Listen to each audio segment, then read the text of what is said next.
90% বা তার বেশি সংখ্যক মানুষই হবে যারা আমরা সালাত আদায় করছি না। তো যারা আমরা সালাত আদায় করছি না তারা কিন্তু আল্লাহ সুবহানাহু ওয়া তাআলার আনুগত্যের বাইরে চলে গেছে। বেশি সংখ্যক মানুষই যারা আমরা যাকাত আদায় করি না, তো আমরা যাকাত আদায় যারা করছে না তারা কিন্তু আল্লাহর আনুগত্যের বাইরে চলে গেছে। বহু মানুষ আছে যারা আমরা সুদের সাথে ওতপ্রোতভাবে নিমজ্জিত, যারা আমরা সুদে নিমজ্জিত তারা কিন্তু আল্লাহর আনুগত্য থেকে বাইরে চলে গেছে। যারা হারাম পন্থায় উপার্জন করছি তারাও আল্লাহর আনুগত্য থেকে বাইরে চলে গেছে। যারা পর্দাবিহীন জীবন যাপন করছি তারাও আল্লাহর আনুগত্য থেকে বাইরে চলে গেছে। যারা জিনা ব্যভিচারে লিপ্ত আছে তারাও আল্লাহর আনুগত্য থেকে বাইরে চলে গেছে। এই রকম যদি উদাহরণ দেওয়া যায়, শত হাজার উদাহরণ আপনার সামনে আসবে যেখানে একজন মানুষ আল্লাহর আনুগত্য থেকে বাইরে বের হয়ে গেছে, অথচ আল্লাহ সুবহানাহু ওয়া তাআলা আমাকে আপনাকে তার রহমত থেকে বঞ্চিত করেন না। এখন বর্ষাকাল, বৃষ্টির প্রয়োজন। আল্লাহ চাইলে এখন বৃষ্টি না দিয়ে প্রখর রোদ দিতে পারেন, কিন্তু আল্লাহ সুবহানাহু ওয়া তাআলা সেটা করছেন না। বরং আমাদের জন্য যেটা প্রয়োজনীয় সেটাই আল্লাহ সুবহানাহু ওয়া তাআলা আমাদেরকে দিয়ে যাচ্ছেন। আল্লাহ আমাদের রহমত দিয়ে বিস্তৃত করে রেখেছেন এবং আল্লাহ বারবার বহু আয়াতে, এমনকি আল্লাহ রাসূল সাল্লাল্লাহু আলাইহি সাল্লাম বহু হাদিসে মানুষদেরকে আল্লাহ রহমতের দিকে ধাবিত হতে বলেছেন।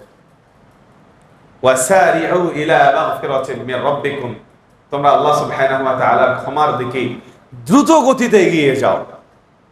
এবং আল্লাহ সুবহানাহু ওয়া তাআলা আমাকে আপনাকে এই পৃথিবীতে তো রহমত দিবেনই, কিয়ামতের দিন রহমত দিয়ে আচ্ছাদিত করবেন। শুধু একটা জিনিস যদি আমরা করি, সেটা হচ্ছে আল্লাহ সুবহানাহু ওয়া তাআলার দিকে যদি আমরা ফিরে যাই, যদি আমরা আমাদের অপরাধগুলোকে স্বীকার করে নিই, আমরা আমাদের অপরাধ বোধটাকে অন্তরের ভিতরে জাগ্রত করে যদি আমরা আল্লাহ সুবহানাহু ওয়া তাআলার দিকে ফিরে যেতে পারি, তাহলে আল্লাহ সুবহানাহু ওয়া তাআলা আমাদেরকে তার রহমত দিয়ে আচ্ছাদিত করে দিবেন। উমর রাদিয়াল্লাহু আনহু বলছেন, কদিমা আলান নবী সাল্লাল্লাহু আলাইহি ওয়াসাল্লাম সাবিয়ুন, আল্লাহ রাসূল সাল্লাল্লাহু আলাইহি ওয়াসাল্লামের কাছে কিছু বন্দী নিয়ে আসা হলো। কিছু বন্দী আল্লাহ রাসূলের কাছে আগমন করলেন। ফাইদা ইমরাআতুম মিনাস সাবি, ওই বন্দীদের ভিতরে একজন মহিলা ছিল। ক্বাদ তাহলুবু সাদিয়াহা তাসকি, যে মহিলার স্তন দুধে পরিপূর্ণ ছিল, যেন বাচ্চাকে দুধ খাওয়ার জন্য যেই ধরনের স্তন উপযুক্ত হতে হয়, ওই মহিলার স্তন তেমন দুধে পরিপূর্ণ ছিল বাচ্চাকে খাওয়ার জন্য। ওই মহিলা বাচ্চাকে দুধ খাওয়ার জন্য ছোটাছুটি করছিল। এই ছোটাছুটি করতে গিয়ে ফাইদা ওয়াজাদাত সাবিয়্যাম মিনাস সাবি, যদি বন্দীদের মধ্য থেকে কোনো শিশুকে পেত, তাহলে ওই মহিলা ওই শিশুকে প্রথমে নিত, নেওয়ার পরে সে তাকে কোলে তুলে নিত, কোলে তুলে নেওয়ার পরে তাকে দুধ পান করাত। যেই বাচ্চাই পাচ্ছে ওই মহিলা ওই শিশুকে নিচ্ছে, কোলে তুলে নেওয়ার পরে দুধ পান করাচ্ছে। আল্লাহ রাসূল সাল্লাল্লাহু আলাইহি সাল্লাম ওই মহিলার এই কাজ দেখে, ওই চিত্র দেখে সাহাবীদেরকে জিজ্ঞাসা করলেন, সাহাবীরা তোমরা কি মনে করো যে হাদিহি তারিহাতান ওয়ালাদাহা ফিল নার, এই মহিলা কি কখনো তার বাচ্চাকে আগুনের ভিতরে নিক্ষেপ করতে পারে? যে মহিলা বাচ্চার প্রতি এত দয়া, যে মহিলা বাচ্চাদের প্রতি এত দয়া, সেই মহিলাকে তার নিজের বাচ্চাকে বা বাচ্চাকে কখনো আগুনের ভিতরে নিক্ষেপ করতে পারে? সাহাবায়ে কেরামরা উত্তর দিচ্ছেন, রাসূল এই মহিলার বাচ্চাদের প্রতি যত বেশি দয়া, সে কখনো তার বাচ্চাকে সক্ষমতা থাকলেও আগুনে নিক্ষেপ করতে পারে না। আল্লাহ রাসূল সাল্লাল্লাহু আলাইহি সাল্লাম সাহাবীদের এই জবাবের পর উত্তর দিলেন, আর আল্লাহু আরহামু বিইবাদিহি মিন হাদিহি, এই মহিলা বাচ্চাদের প্রতি যত দয়াদ্র, আল্লাহ সুবহানাহু ওয়া তাআলা তার বান্দাদের প্রতি তার চাইতেও বেশি দয়াশীল। কাজেই এই মহিলা যেমন তার বাচ্চাকে আগুনে নিক্ষেপ করতে পারবে না সক্ষমতা থাকা সত্ত্বেও, আল্লাহ তার বান্দার প্রতি এত দয়াশীল, আল্লাহ সক্ষমতা থাকা সত্ত্বেও তার বান্দাকে সহজে আগুনে নিক্ষেপ করতে চাইবে না। আবু হুরায়রা রাদিয়াল্লাহু আনহু বলছেন, ইন্না লিল্লাহি মিআতা রাহমাতিন, আল্লাহ সুবহানাহু ওয়া তাআলার 100টা দয়া আছে। আল্লাহর দয়ার সংখ্যা হচ্ছে 100টা। এই 100টা দয়ার ভিতরে আনজালা মিনহা রাহমাতান, শুধুমাত্র একটা দয়া আল্লাহ সুবহানাহু ওয়া তাআলা নাযিল করেছেন। কয়টা দয়া? একটা দয়া। কাদের মাঝে? বাইনাল জিন্নি ওয়াল ইনস, মানুষের মাঝে, জিনের মাঝে, ওয়াল বাহাইম, চতুষ্পদ জন্তুর মাঝে, এবং কীট পতঙ্গের মাঝে, এই সকল কিছুর মাঝে আল্লাহ সুবহানাহু ওয়া তাআলা মাত্র একটা দয়া নাযিল করেছেন। বিহা ইয়াতাআতাফুন, তারা এই একটা দয়া দিয়ে একজন মানুষ আর একজন মানুষের প্রতি সৌহার্দ্যতা ভাব প্রকাশ করে। এই একটা দয়ার কারণেই জিন আর একজন জিনের উপরে সৌহার্দ্যতা প্রকাশ করে। এই একটা দয়ার কারণেই এক পশু আর এক পশুর প্রতি দয়াদ্রতা প্রকাশ করে। এই একটা দয়ার কারণে একটা কীট পতঙ্গ আর একটা কীট পতঙ্গের উপরে দয়া প্রকাশ করে। আল্লাহ রাসূল সাল্লাল্লাহু আলাইহি সাল্লাম আর স্পষ্ট করে বলছেন, একজন বন্য প্রাণী, যেই বন্য প্রাণী তার সন্তানের প্রতি দয়া প্রকাশ করে, এই দয়া প্রকাশের কারণ হচ্ছে আল্লাহর পক্ষ থেকে নাজিলকৃত একটা রহমত।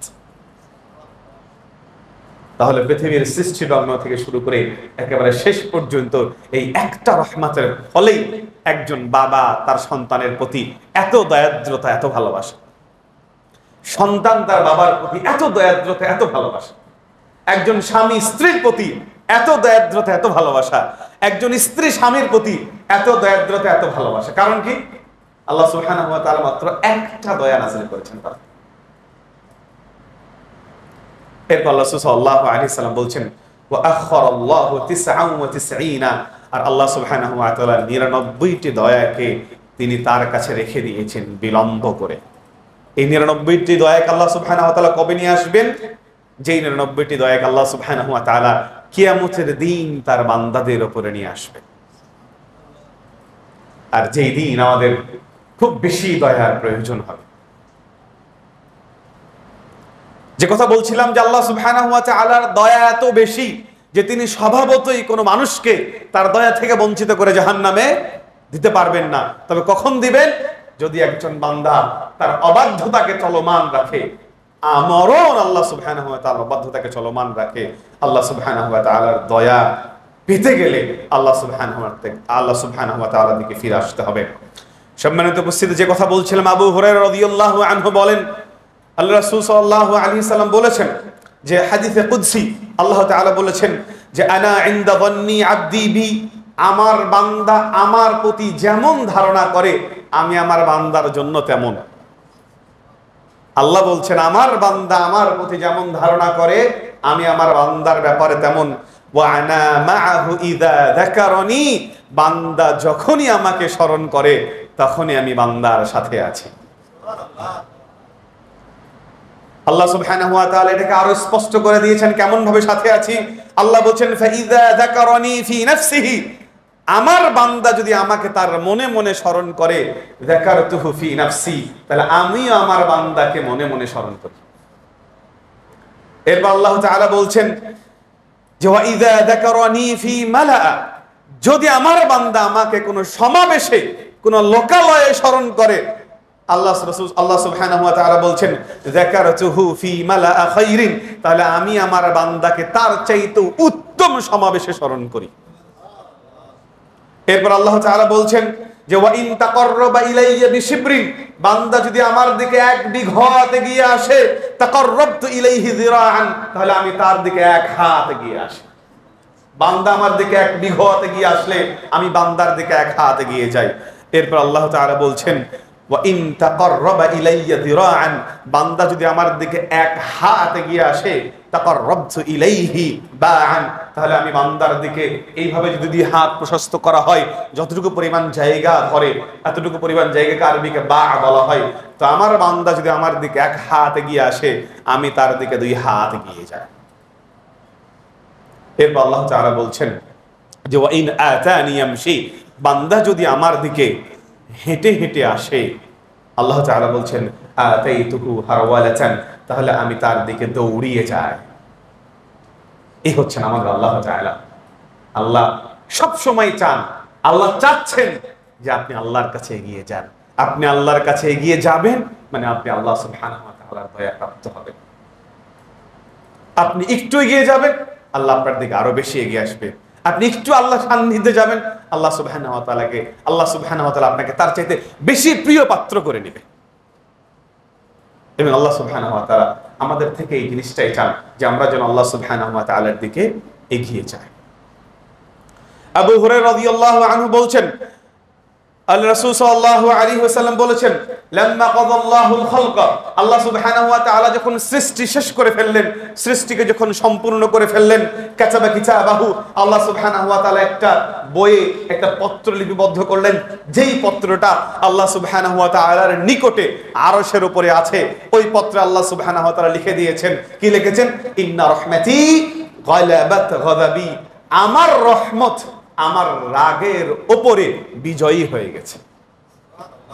আল্লাহর ক্রোধ রাগও আছে, আল্লাহর রহমতও আছে, কিন্তু আল্লাহর ক্রোধ রাগের উপরে আল্লাহর রহমত বিজয় হয়ে গেছে। এটা আল্লাহ সুবহানাহু ওয়া তাআলা লিখে দিয়েছে, এবং যেই লেখা কথা আল্লাহর আরশের উপরে লিখিত আছে।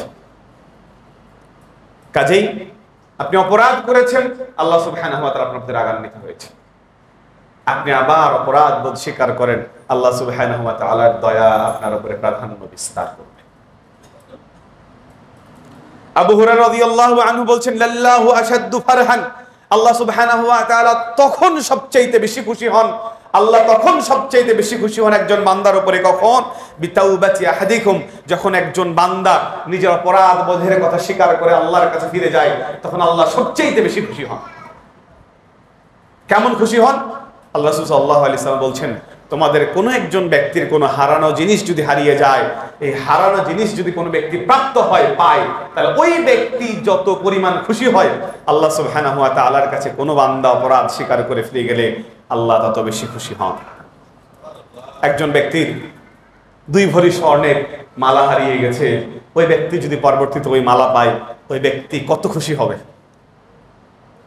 একজন ব্যক্তির একটা আয়ের সম্বল হচ্ছে গরু, গাভী, সেই গাভী যদি হারিয়ে যায়, তাহলে সেই ব্যক্তি ওই গাভী পাওয়ার পরে যত খুশি হবে। এই ধরনের বহু উদাহরণ, একজন ব্যক্তির কোনো কিছু হারিয়ে গেছে, মূল্যবান জিনিস সে পাওয়ার পরে যত খুশি হয়, কোন একজন বান্দা যদি শুধু আল্লাহর কাছে ফিরে যায়, নিজের অপরাধ বোধের কথা স্বীকার করে, আল্লাহ তার চাইতে অনেক অনেক বেশি পরিমাণে খুশি হয়ে যান। তার আল্লাহ সুবহানাহু ওয়া তাআলা চান যে বান্দা শুধু অপরাধ বোধের কথা স্বীকার করে আমার কাছে আসুক, আমি আমার রহমত তাকে আচ্ছাদিত করে দেব। আনাস রাদিয়াল্লাহু আনহু বলছেন, আল্লাহ তাআলা বলেছেন, ইয়া ইবনে আদম, হে আদম সন্তান, ইন্নাকা মা দাআউতানি ওয়া রাজাউতানি গফারতু লাক, তুমি আমাকে যখনই ডাকো না কেন, যখনই তুমি আমার কাছে ক্ষমার প্রত্যাশা করো না কেন, আল্লাহ তাআলা বলেন যে গফারতু লাক, আমি তখনই তোমাকে ক্ষমা করে দেব। আলা মা কানা ফিক, তোমার অপরাধ বোধ যতই হোক না কেন, তোমার অপরাধ যতই হোক না কেন, তোমার পাপের বোঝা যখনই হোক না কেন, যখনই তুমি আমাকে ডাকবে আমি তোমার পাপকে ক্ষমা করে দেব। যখনই তুমি আমার কাছে এই প্রত্যাশা নিয়ে দোয়া করবে যে আল্লাহ তাআলা আমাকে ক্ষমা করে দাও, আমি তোমাকে ক্ষমা করে দেব। আল্লাহ তাআলা পরে আরো স্পষ্ট আকারে বলেছেন যে ওয়ালা উবালি, তোমাকে ক্ষমা করার ক্ষেত্রে আমি কোনো বিষয়ের পরোয়া করব না। আল্লাহ সাল্লাল্লাহু আলাইহি ওয়াসাল্লাম বলছেন, এরপরে লাউ বালাগাত যুনুবুক, আল্লাহ তাআলা বলছেন যদি তোমার পাপ একেবারে আনাহানাস সামাই, ঊর্ধ্ব আকাশ পর্যন্ত হয়ে যায়, আকাশের কিনারা পর্যন্ত তোমার পাপ হয়ে যায়, ফাস্তাগফারতানি সুম্মা ইস্তাগফারতানি, এরপরে যদি তুমি আমার কাছে ক্ষমা প্রার্থনা করো, আল্লাহ তাআলা বলছেন গফারতু লাক, তাহলে আমি তোমার পাপকে ক্ষমা করে দেব। পাপ করতে করতে করতে করতে আকাশের কিনারা পর্যন্ত পাপ চলে গেছে, একেবারে ঊর্ধ্ব আকাশ পর্যন্ত পাপ চলে গেছে, এরপর আল্লাহ তাআলা বলছেন যদি তুমি আমার কাছে ক্ষমা চাও, আমি তোমার পাপকে ক্ষমা করে দেব। শুধু এখানেই শেষ না, আল্লাহ তাআলা আরো বলছেন ইন্নাকা লাউ আতাইতানি বিকরাবিল আরদি খাতায়া, একেবারে জমিন ভর্তি, পুরা জমিন ভর্তি পাপ নিয়ে যদি তুমি আমার কাছে আসো, তবে শর্ত হচ্ছে একটা, লা তুশরিক বি, যদি তুমি আমার সাথে কাউকে শরীক স্থাপন না করো, আল্লাহ তাআলা বলছেন আতাইতুকা বিকরাবিহা মাগফিরা, তাহলে তুমি যত বেশি পাপ নিয়ে আসবা, আমি তত বেশি ক্ষমা নিয়ে তোমার সামনে হাজির হয়ে যাব। তাহলে আল্লাহর রহমতে আচ্ছাদিত হওয়ার একমাত্র মাধ্যম সেটা হচ্ছে নিজের অপরাধ বোধের কথা স্বীকার করে আল্লাহ সুবহানাহু ওয়া তাআলার কাছে ফিরে যাওয়া। সম্মানিত উপস্থিতি, যে কথা বলছিলাম, আল্লাহ রাসূল সাল্লাল্লাহু আলাইহি সাল্লাম বলছেন ইন্নাল্লাহা ইদুনিল মুমিনা, আল্লাহ তাআলা কিয়ামতের দিন মুমিন বান্দাকে তার কাছে ডাকবেন যে কাছে আসো। কাছে ডাকার পরে ফায়াদউ আলাইহি কানাফাহু ইস্তুরহু, এরপরে আল্লাহ তাআলা তার আবরণ দিয়ে ওই মুমিন বান্দাকে আবৃত করে ফেলবেন, মানুষদের চক্ষুর আড়ালে করে ফেলবেন। আড়ালে করার পরে এরপরে পার্সোনালি ব্যক্তিগতভাবে ওই মুমিন বান্দাকে জিজ্ঞাসা করবেন, আতারিফু যামবা কাদা, তুমি কি এই যে অপরাধ করেছিলে, তুমি কি জানো যে তুমি এই অপরাধ করেছিলে? এবার মুমিন বান্দা বলবে, নাম, আই রব, আল্লাহ তুমি যে অপরাধ বোধ আমাকে দেখাচ্ছ, এই অপরাধ আমি করেছিলাম। মুমিন বান্দা তার অপরাধ বোধের কথা স্বীকার করার পরে যখন সে মনে মনে ভাববে, আমার অপরাধ যেহেতু স্বীকার করে ফেলেছি, আল্লাহ যেহেতু আমার অপরাধ উপস্থাপন করে ফেলেছেন, আমার ধ্বংস অনিবার্য, ধ্বংস ছাড়া আমার আর কোনো গতি নেই। মুমিন বান্দা যখন এটা মনে মনে ভাববে, আল্লাহ রাসূল সাল্লাল্লাহু আলাইহি সাল্লাম বলছেন, ক্বালা, তখন আল্লাহ তাআলা ওই মুমিন বান্দাকে লক্ষ্য করে বলবে যে সাতারতুহা আলাইকা ফিদ দুনিয়া, এই যে তুমি অপরাধ করেছো, এই অপরাধকে আমি দুনিয়াতে তোমার আবরণ করে রেখেছিলাম, ঢেকে রেখেছিলাম। এই পাপ আমি দুনিয়ার কোনো মানুষের কাছে প্রকাশ করিনি। ওয়া আনা আগফিরুহা লাকা আল-ইয়াওম, আজকে আমি তোমার এই পাপকে ক্ষমা করে দিলাম। সুবহানাল্লাহ। তাহলে আল্লাহর কাছে আপনার অপরাধ বোধ গোপন থাকবে। এই গোপন অবস্থায় আল্লাহ আপনাকে গোপনে ডেকে আপনার পাপকে ক্ষমা করে দিবে, মার্জনা করে দিবে। কিয়ামতের দিনও কোন মানুষের সামনে প্রকাশ করবে না। এইটা হওয়ার জন্য কি হতে হবে? হাদিসের মধ্যে শব্দের কথা বলা হয়েছে যে আল্লাহ শুধুমাত্র এটা মুমিন বান্দাদের সাথে করবে। কাজে আমাকে আপনাকে মুমিন হতে হবে। দ্বিতীয়ত, দুনিয়াতে আমার এবং আপনার পাপ গোপন রাখার জন্য আল্লাহ রাসূল সাল্লাল্লাহু আলাইহি সাল্লাম বলেছেন যে মান সাতারা মুসলিমান সাতারাল্লাহু লাহু ফিদ দুনিয়া ওয়াল আখিরাহ, পৃথিবীতে যদি কোনো মুমিন ব্যক্তি অন্য কোনো মুমিন ব্যক্তির পাপকে গোপন রাখে, তাহলে আল্লাহ তাআলা দুনিয়াতে এবং আখিরাতে তার পাপকে গোপন রাখবেন। আপনি অন্য কোনো মুসলিম ভাইকে দেখেছেন যে মুসলিম ভাই হয়তো অপরাধ করতেছে, আপনি চাইলেই সে অপরাধ বোধের কথা পৃথিবীর সবার কাছে ছড়িয়ে দিতে পারেন, আপনার এলাকাবাসী সবাইকে জানিয়ে দিতে পারেন, কিন্তু আপনি অপরাধ বোধের কথা সবাইকে না জানিয়ে ওই মুসলিম ভাইকে কাছে ডেকে বললেন যে তুমি যে অপরাধ করেছো, এই অপরাধটা কিন্তু আমি দেখেছি, আমি তোমাকে অনুরোধের সুরে বলতে চাই তুমি পরিশুদ্ধ হয়ে যাও এবং আমি তোমার এই পাপকে গোপন রাখলাম। আল্লাহ সুবহানাহু ওয়া তাআলা এর বিনিময়ে আপনার পাপকে কিয়ামতের দিন গোপন রাখবেন, দুনিয়াতেও আপনার পাপকে আল্লাহ সুবহানাহু ওয়া তাআলা গোপন রাখবেন। আমাদের মাঝে এখন চরম পর্যায়ের এক ধরনের টেন্ডেন্সি হয়ে গেছে যে মানুষের কোন অপরাধ বোধ পাপের কথা আসলেই সেটা একেবারে মানুষের মাঝে প্রচার করে দেওয়া। আর বর্তমান অনলাইন ফেসবুকের যুগে এটা আরো বেশি মারাত্মক। কোনো কিছু ঘটলেই সেটাকে আমরা ভিডিও ধারণ করে সেটাকে ছবি গ্রহণ করে একেবারে অনলাইনে মানুষের ভিতরে প্রচার করে দিচ্ছি। আপনি একজন মানুষের অপরাধ বোধকে প্রকাশ করে দিচ্ছেন, আল্লাহ সুবহানাহু ওয়া তাআলা আপনার অপরাধ বোধকে প্রকাশ করে দিবেন। আপনি গোপন রাখবেন, আল্লাহ সুবহানাহু ওয়া তাআলা আপনার অপরাধ বোধকে গোপন রাখবেন। সম্মানিত উপস্থিতি, যে কথা বলছিলাম যে আল্লাহ সুবহানাহু ওয়া তাআলার রহমতে আচ্ছাদিত হওয়ার জন্য যেটা করণীয় সেটা হচ্ছে আল্লাহ সুবহানাহু ওয়া তাআলার দিকে ফিরে যেতে হবে নিজের অপরাধ বোধের কথা স্বীকার করে।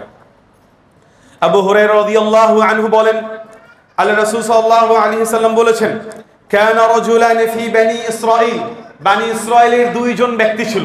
কয়জন ব্যক্তি? দুইজন ব্যক্তি ছিল। এই দুইজন ব্যক্তির ভিতরে আহাদুহুমা ইউযনিবু, একজন ব্যক্তি ছিল যে শুধু অপরাধ করত, যে শুধু পাপ করত, সারাক্ষণ অন্যায় অপরাধের কাজে নিমজ্জিত থাকতো। একজন ব্যক্তি ছিল এমন।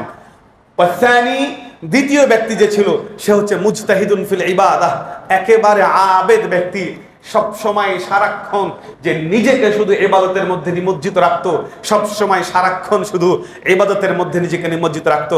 এই বনি ইসরাইলের দুই ধরনের ব্যক্তি ছিল, দুইজন ব্যক্তি ছিল।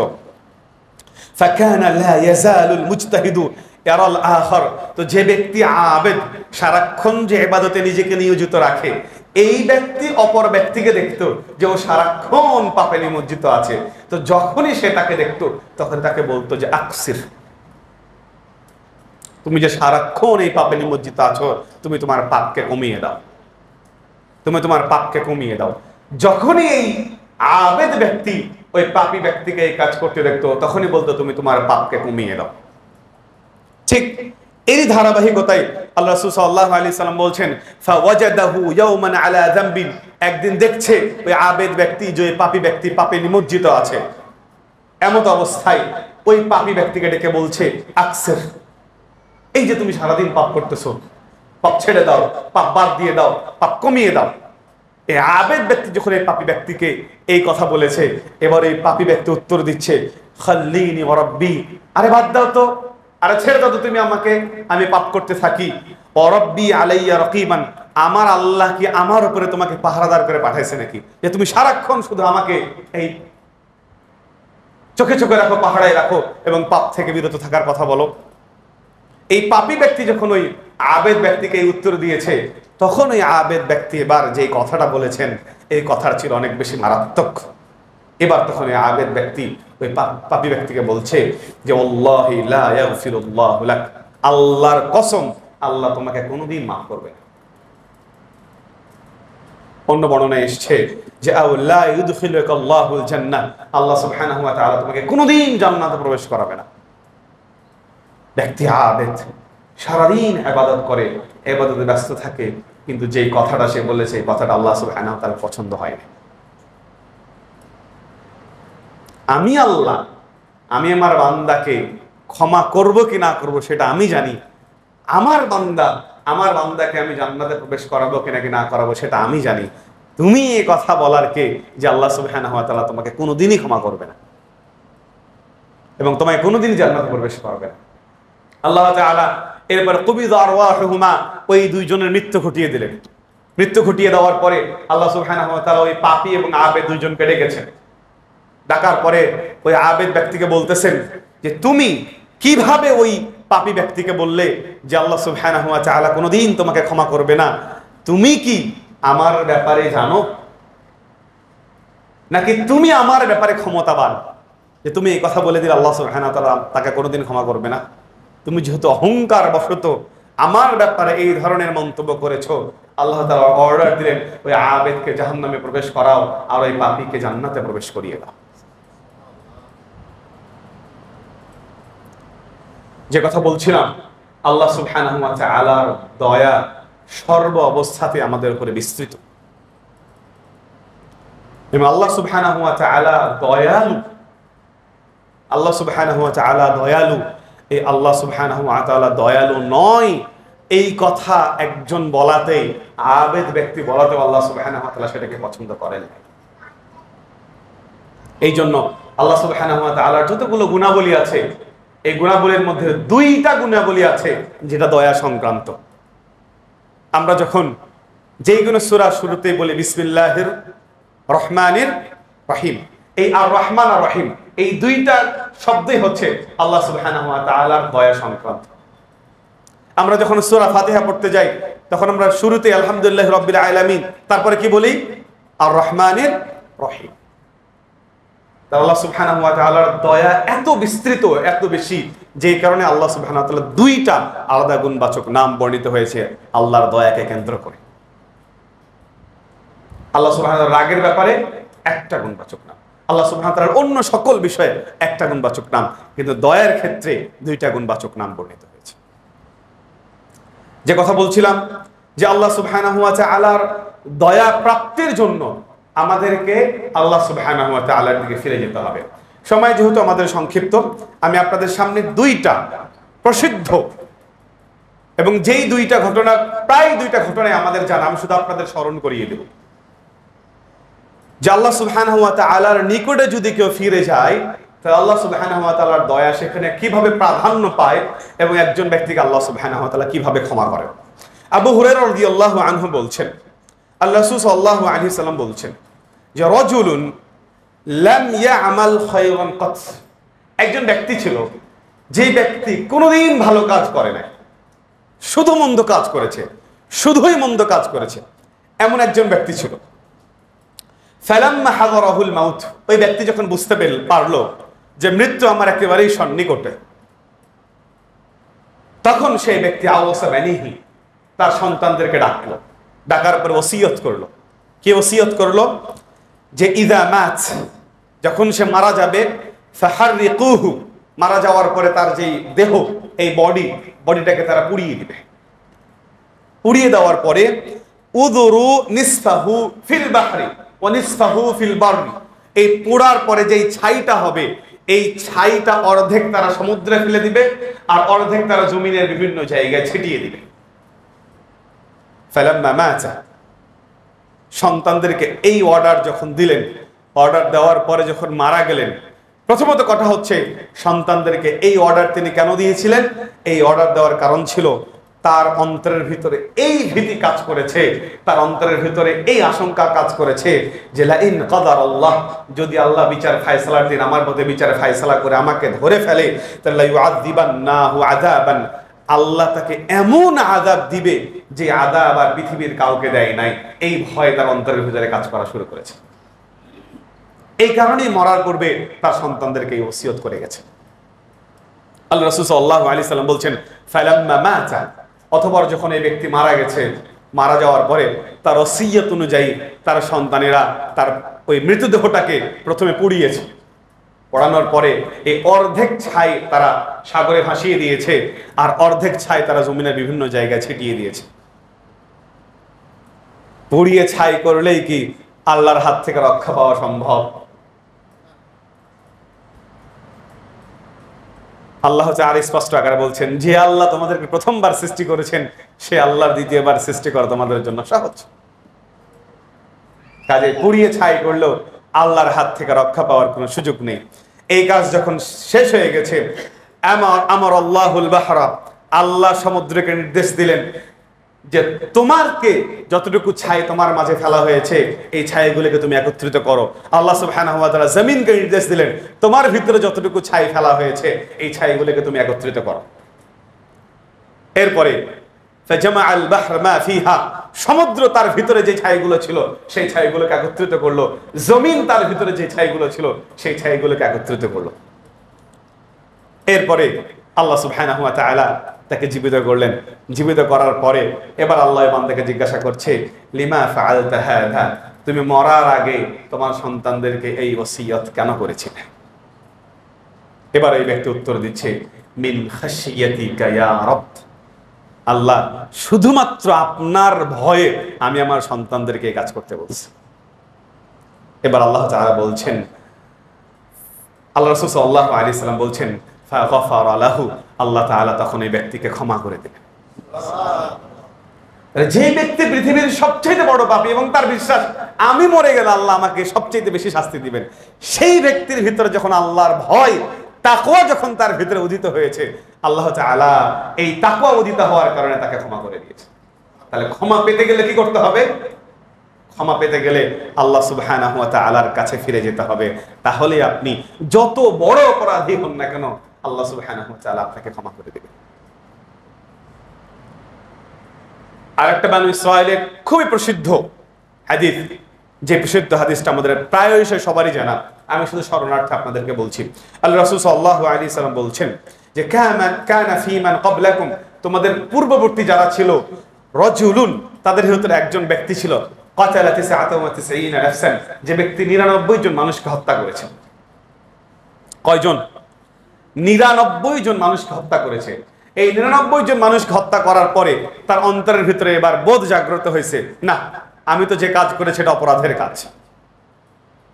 এরপর ওই ব্যক্তি খোঁজ করা শুরু করেছে যে এই অঞ্চলের ভিতরে, জমিনের ভিতরে সবচেয়ে জ্ঞানী ব্যক্তি কে আছে।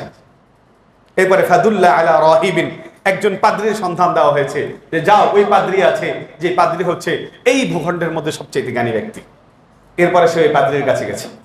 পাদ্রীর কাছে যাওয়ার পরে পাদ্রীকে বলতেছে যে আমি 99 জন মানুষকে হত্যা করেছি, আমার ফিরে আসার বা আমার পাপ মার্জনা হওয়ার কোনো রাস্তা আছে কিনা।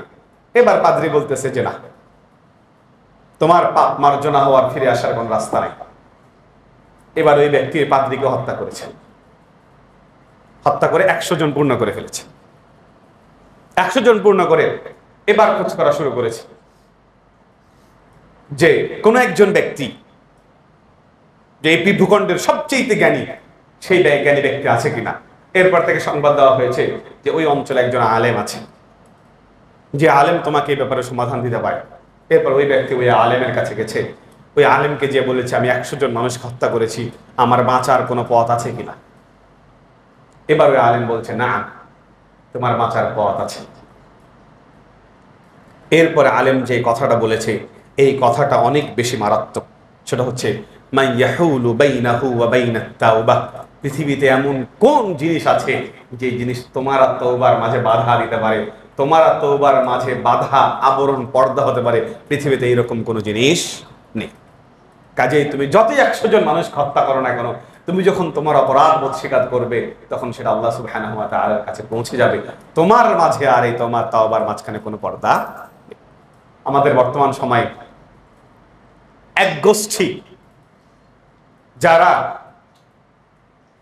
নিজেদেরকে আল্লাহ সুবহানাহু ওয়া তাআলার কাছে সুপারিশ করার, তাওবা করার মাধ্যম হিসেবে গ্রহণ করে।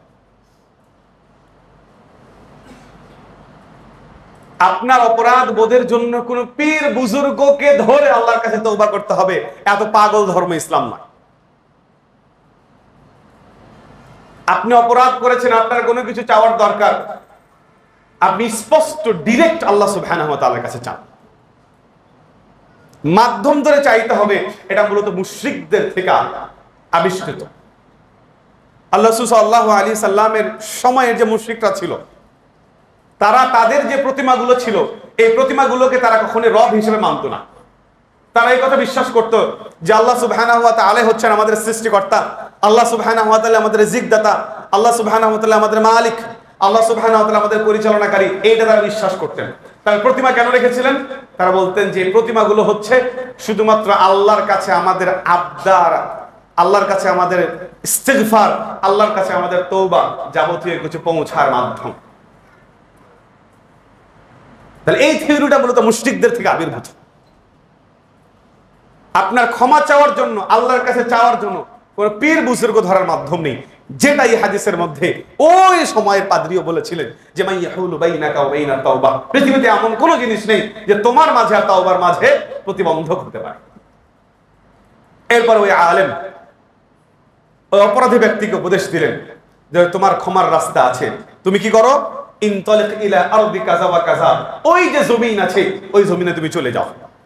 ওই জমিনে যাওয়ার পরে সেই জমিনে কিছু ভালো মানুষ আছে, কিছু আল্লাহর ইবাদতকারী মানুষ আছে, তুমি সেখানে যাবা, ওই মানুষদের সাথে তুমি আল্লাহর ইবাদতে নিমগ্ন হয়ে যাবা। আর এই যে জমিন, যেই জমিনে তুমি অপরাধ করেছো, এই জমিন মন্দ জমিন, এই জমিনে তুমি আর ফিরে আসিও না। এরপরে আলেমের কথা অনুযায়ী ওই ব্যক্তি চলা শুরু করেছে। চলতে চলতে যখন একবারে মধ্য রাস্তা হয়েছে, তখন আল্লাহ সুবহানাহু ওয়া তাআলা ওই ব্যক্তির মৃত্যু ঘটিয়ে দিয়েছে। যখন ওই ব্যক্তির মৃত্যু ঘটে গেছে, এবার মালায়েকার রাহমা আর মালায়েকাল আযাব, রহমতের ফেরেশতারা, আযাবের ফেরেশতারা সেখানে এসে উপস্থিত। এবার রহমতের ফেরেশতাদের কথা হচ্ছে যে ওই ব্যক্তি এমন তাওবা করেছে যে তাওবা হচ্ছে একেবারে অন্তর থেকে খালেস তাওবা, কাজেই তাকে আমরা আমাদের ওখানে নিয়ে যাব। আর যারা আযাবের ফেরেশতা, তাদের কথা হচ্ছে ও সারা জীবনে এতগুলো মানুষ হত্যা করেছে, একটাও সে ভালো কাজ করে নাই, কাজেই সে কখনো রহমত প্রাপ্তির সৌভাগ্য অর্জন করতে পারে না, আমরা তাকে শাস্তির ওখানে নিয়ে যাব। এই দুই ফেরেশতাদের মধ্যে বাকবিতণ্ডা শুরু হয়ে গেছে। আল্লাহ সুবহানাহু ওয়া তাআলা আরেকজন ফেরেশতাকে নাজিল করেছেন, যেই ফেরেশতাকে নাজিল করেছেন মানুষের রূপ দিয়ে। এবার ওই ফেরেশতা এখানে এসে হাজির। এবার দুই পক্ষ ওই ফেরেশতাকে সমাধানকারী বানিয়েছে যে তুমি সমাধান দাও যে সে কোন পক্ষে যাবে। এবারে ফেরেশতা সমাধান দিচ্ছে যে ওই ব্যক্তি যেই ভূখণ্ডের কাছাকাছি গেছে, সেই ভূখণ্ডের ফেরেশতারা তাকে নিয়ে যাবে। অর্থাৎ সেই ব্যক্তি ভালো জমিনের দিকে যাচ্ছিল, সুতরাং সে যদি ভালো জমিনের কাছাকাছি যায় তাহলে সে তাকে রহমতের ফেরেশতারা নিয়ে যাবে। আর যেহেতু সে মন্দ জমিন থেকে প্রস্থান করেছে, সে যদি মন্দ জমিনের কাছাকাছি থাকে তাহলে তাকে আযাবের ফেরেশতারা নিয়ে যাবে। অতএব তোমরা পরিমাপ করো। এবার পরিমাপ করা শুরু হলো। পরিমাপ করতে গিয়ে দেখা গেল যে ওই ব্যক্তি ওই কল্যাণকর জমিনের দিকে বেশি কাছাকাছি হয়ে গেছে। এরপর রহমতের ফেরেশতারা তাকে নিয়ে চলে গেল, আল্লাহ সুবহানাহু ওয়া তাআলা তাকে ক্ষমা করে দিলেন। বর্ণনাকারী বলছেন যে যখন ওই ব্যক্তি মারা যায়, মারা যাওয়ার সময় পিঠের এই যে পিঠ এবং বুক, এই বুকের ভরে সে কয়েক গোড় দিয়েছে। এই কয়েক গোড় দেওয়ার কারণে আল্লাহ সুবহানাহু ওয়া তাআলা তাকে ওই জমিনের নিকটবর্তী করে দিয়েছে। এইটা হচ্ছে আল্লাহ সুবহানাহু ওয়া তাআলার দয়া। তো যে কথা বলছিলাম যে আল্লাহর দয়া যদি আপনি পেতে চান তাহলে আপনাকে কি করতে হবে?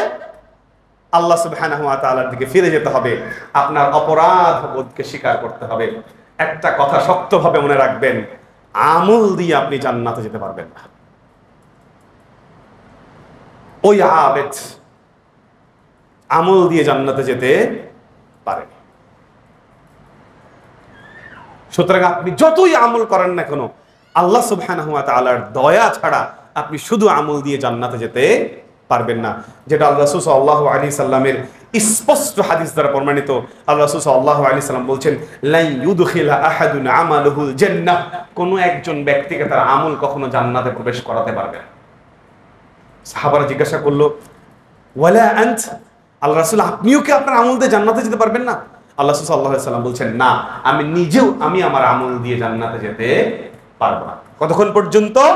হাত্তা ইল্লা আন ইয়াতাগাম্মানি গাম্মানি দিয়াল্লাহু বিফাদলিন ওয়া রাহমা, যতক্ষণ পর্যন্ত আল্লাহ সুবহানাহু ওয়া তাআলা আমাকে তার দয়া এবং তার অনুগ্রহ দিয়ে বেষ্টন না করে নেবেন। আল্লাহ সুবহানাহু ওয়া তাআলা আমাকে তার দয়া এবং অনুগ্রহতে বেষ্টন করে নেবেন, এরপর আমি জান্নাতে চলে যাব। কাজে আল্লাহ সাল্লাল্লাহু আলাইহি সাল্লাম বললেন, ওয়াসাদ্দিদু ওয়া কারিবু, সুতরাং তোমরা মধ্যম পন্থা অবলম্বন করো এবং ভালো কাজের দিকে অনেক বেশি উৎসাহিত হও। সুতরাং আপনাকে আল্লাহ সুবহানাহু ওয়া তাআলার দয়া ভিক্ষা লাগবেই। এখানে একটা জরুরি কথা আপনাদেরকে বলে দিই, সেটা হচ্ছে একজন মুমিন যে কোনো আমল করবে দুইটা জিনিসকে সামনে রেখে। কয়টা জিনিসকে সামনে রেখে? দুইটা জিনিসকে। একটা হচ্ছে আর রজা, আর হচ্ছে আল খাউফ। তার অন্তরের ভিতরে আল্লাহ সুবহানাহু ওয়া তাআলা তাকে জান্নাত দিবেন, আল্লাহ তাকে দয়া করবেন, এই প্রত্যাশা তার অন্তরে রাখতে হবে।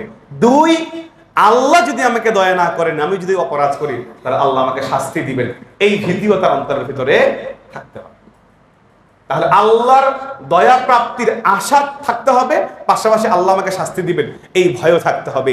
এই দুইটা জিনিস একজন মুমিনকে অন্তরে লালন করে আল্লাহ সুবহানাহু ওয়া তাআলার ইবাদত করতে হবে।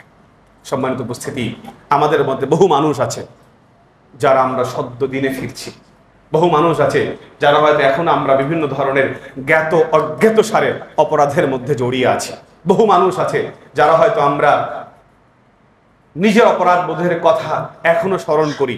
আমাদের বহু মানুষ আছে যারা হয়তো এখন আমরা আল্লাহর আনুগত্য থেকে বাইরে চলে গেছি। আপনাদের উদ্দেশ্যে আল্লাহ সুবহানাহু ওয়া তাআলার পক্ষ থেকে শেষ আয়াত, আল্লাহ তাআলা বলছেন, কুল, হে নবী আপনি বলে দিন, ইয়া ইবাদিয়াল্লাযীনা আসরাফু আলা আনফুসিহিম, আমার বান্দাদের মধ্য থেকে যারা তোমরা নিজেদের নাফসের উপরে জুলুম করেছো, নিজেদের উপরে অন্যায় করেছো, নিজেদের উপরে অন্যায় করে তোমরা অপরাধমূলক কাজ করেছো, আল্লাহ তাআলা বলছেন, লা তাকনাতু মির রাহমাতিল্লাহ, তোমরা আল্লাহর রহমত থেকে কখনো নিরাশ হতাশ হয়ে যেও না। আল্লাহ তাআলা বলছেন, ইন্নাল্লাহা ইয়াগফিরুদ যুনুবা জামিআ, আল্লাহ সুবহানাহু ওয়া তাআলা তোমার সকল পাপকে ক্ষমা করে দিবেন। কাজেই যারা বেদিন অবস্থায় ছিলেন, যারা নতুন দিনে ফিরেছেন, যারা ভুল দিনে ছিলেন এবং যারা এখনো দিনে ফিরতে পারেন নাই, সবার উদ্দেশ্যে আমার পক্ষ থেকে একটাই মেসেজ, একটাই বার্তা, সেটা হচ্ছে আপনি আপনার অপরাধকে স্বীকার করে দিনে ফিরে আসুন এবং আল্লাহ রহমতের প্রত্যাশা করুন। আল্লাহ সুবহানাহু ওয়া তাআলা আপনার ভুলগুলোকে ক্ষমা করে দেবেন ইনশাআল্লাহ। আপনি কিভাবে আল্লাহ সুবহানাহু ওয়া তাআলার দিকে ফিরবেন, কিভাবে আপনার অপরাধ বোধকে স্বীকার করবেন? অপরাধ বোধ স্বীকার করার তিনটা স্তর, তিনটা কাজের মাধ্যমে নিজের অপরাধ বোধকে স্বীকার করতে হবে। এক, আন-নাদমু আলাল মাদি, আপনি আগের যেই কাজগুলো করেছেন, অতীতে যে কাজগুলো করেছেন, এই কাজগুলোর জন্য আপনি অনুতপ্ত হবেন, প্রথম কাজ। দুই, আল-ইকলাউ আনিয যানব, আপনি যে অপরাধমূলক কাজগুলো করেছেন, এই অপরাধমূলক কাজ থেকে বিরত থাকবেন। আগে জিনা করেছেন, জিনা থেকে বিরত থাকবেন। আগে আপনি দাড়ি রাখেন নাই, আপনি দাড়ি চেঁচেছেন, দাড়ি চাচা বন্ধ করবেন। আগে আপনি সুদ খেয়েছেন, সুদ খাওয়া বন্ধ করবেন। আগে আপনি হারাম উপার্জন করেছেন, হারাম উপার্জন বন্ধ করবেন। আগে সালাত আদায় করেননি, সালাত আদায় করবেন। যেই ধরনের অপরাধমূলক আপনি কাজ করেছেন, সেই অপরাধমূলক কাজের জন্য প্রথমত হচ্ছে অনুতপ্ত হওয়া, দ্বিতীয়ত সেই কাজ থেকে ফিরে এসে ভালো কাজ করা। নাম্বার 3, আল আজমু আল্লা তাউদ, এবং এই প্রতিজ্ঞাবদ্ধ হতে হবে যে ওই কাজ আপনি ভবিষ্যতে আর কোনোদিন করবেন না। এইভাবে আপনি আপনার অপরাধ বোধ থেকে ফিরে আসতে হবে। তাহলে আল্লাহ রাসূল সাল্লাল্লাহু আলাইহি সাল্লামের সুন্নাহ এবং আল্লাহ তাআলার আয়াত অনুযায়ী বোঝা যায় যে আপনি আল্লাহ সুবহানাহু ওয়া তাআলার রহমতের অন্তর্ভুক্ত হবেন ইনশাআল্লাহ।